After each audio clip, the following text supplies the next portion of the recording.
La demande de récusation du juge sud-africain Billy de Werner concernant le procès pour corruption de l'ancien président de l'Afrique du Sud, Jacob Zuma, sera examinée le 16 février 2022 par la Haute Cour de Pietermaritzburg. L'autorité nationale des poursuites a confirmé l'information. L'ex-président avait déjà déposé une demande de récusation contre le juge de Werner, une demande qui avait été rejetée par le tribunal de première instance. Jacob Zuma estime que le juge manque d'indépendance et d'impartialité pour superviser le procès.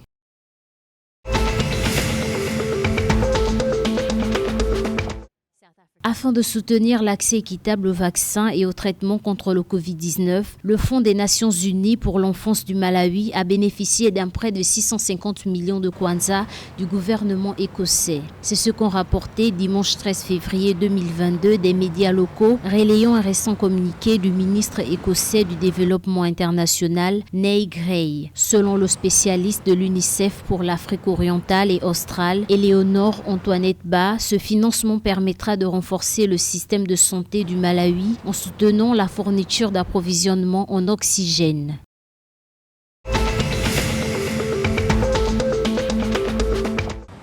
Fermée depuis mars 2020 en raison de la pandémie du Covid-19, la frontière de Santa Clara entre l'Angola et la Namibie est de nouveau opérationnelle. Selon le directeur par intérim du service de migration de l'Angola, Dao Camilo, la première journée de la réouverture de la frontière a enregistré un timide mouvement de citoyens nationaux et étrangers. Seuls 69 citoyens, dont 21 étrangers, ont traversé la frontière entre les deux pays. Selon le responsable, le nombre augmentera progressivement jusqu'à atteindre 500 personnes qui faisaient la traversée avant la pandémie.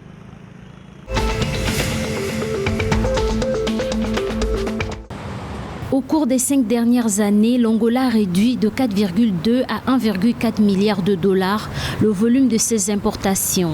C'est ce qu'a indiqué le ministre angolais de l'économie et de la planification, Mario Caetano Joao. À l'en croire, cette réduction résulte de la mise en œuvre du programme d'appui à la production, diversification des importations et substitution des importations.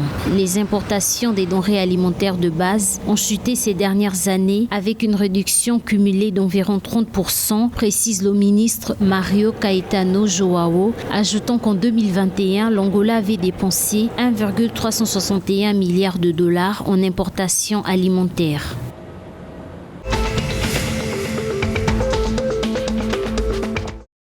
Candidate à l'organisation de l'édition 2027 de la Coupe d'Afrique des Nations, la Namibie veut s'inspirer des expériences camerounaises pour préparer la compétition. Malgré un contexte rendu difficile par la pandémie du Covid-19, la CAN 2021 organisée par le Cameroun a été une réussite dans son ensemble selon des observateurs. C'est pourquoi la ministre namibienne déléguée de la jeunesse et au sport, Emma Kantema Gaomas, a rendu visite début du mois de février 2022 à son homologue camerounais Narcisse Mouélé Kambi. Une rencontre pour discuter de la possibilité d'un partenariat sportif entre les deux pays. Sous réserve d'accord de la CAF, la CAN 2027 sera organisée de manière conjointe par la Namibie et le Botswana.